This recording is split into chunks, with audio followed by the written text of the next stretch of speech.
இன்றைக்கி எங்கள் ஊர் பஸ் ஸ்டாண்டுக்கு பின்னாடி இருக்கிற பெரிய குளத்தில் பெரிய பெரிய மீன்களை கிடக்குதுன்னு கேள்விப்பட்டு நம்ம ஃப்ரெண்ட்ஸுங்க எல்லோரும் சேர்ந்து வலை எடுத்துகிட்டு குளத்துக்கு மீன் பிடிக்க வந்தாச்சு. குளத்துக்கு வந்ததும் நம்ம நேரமோ இல்லை நம்ம ஃப்ரெண்ட்ஸுங்க நேரமோன்னு தெரியல, வலை எடுத்து தண்ணிக்குள்ளே இறங்கி வலை ஊட ஆரம்பிக்கவும் பயங்கரமான காற்று மட்டும் இல்லை, பயங்கரமாக அலையும் அடிக்குது. நம்மளும் காற்று இப்பனுக்கும் புறவனுக்கும்னு கொஞ்ச நேரம் வெயிட் பண்ணி பார்த்தோம். காற்று நின்ன மாதிரி இல்லை, அலையும் நின்ன மாதிரி இல்லை. இப்படியே விட்டால் சரிப்பட்டு வராது. நம்ம ஃப்ரெண்ட்ஸுங்க எல்லோரும் சேர்ந்து தண்ணிக்குள்ளே இறங்கி பலவித போராட்டங்கள் பண்ணி வலையும் விட்டாச்சு.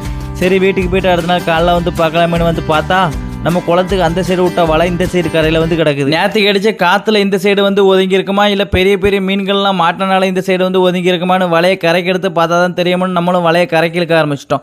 நம்ம மொத்தமாக 3 வலை விட்டுருந்தோம். அதில் ஃபஸ்ட்டு 2 வலை இழுக்கும் போது நமக்கு எதிர்பார்த்த அளவு மீன் மாட்டாட்டாலும் போதிய அளவு மீன் மாட்டியிருந்தோம். 3வது வலையை கரைக்கு இழுக்கும் போது தான் தெரியுது நமக்கு ஏன் அந்த அளவுக்கு மீன் மாட்டலன்னு. நம்ம விட்டுருந்த வலையில தான் இந்த கரிச்சட்டி தலை வந்து மாட்டியிருக்கான்.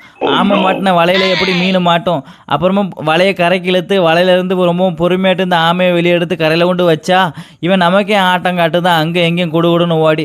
அப்புறமா தம்பிலே இந்த ட்ரிப்பு மாட்டினே போது என்னோட தடவை எங்கே வலையில் வந்து நீ மாட்டினானா உன் உயிர் உனக்கு சொந்தம் இல்லைன்னு இவனுக்கு அட்வைஸ் எல்லாம் பண்ணி இவனை தண்ணியை கொண்டு விட்டா ஆளை விட்டா போதுடா சாமின்னு 90ல் ஓடும். அப்புறம் வலையில் மாட்டிருந்த மீனை வளர்த்தையும் வலையிலேருந்து எடுத்து சாக்கில் போட்டுட்டு வீட்டுக்கு கிளம்பியாச்சு.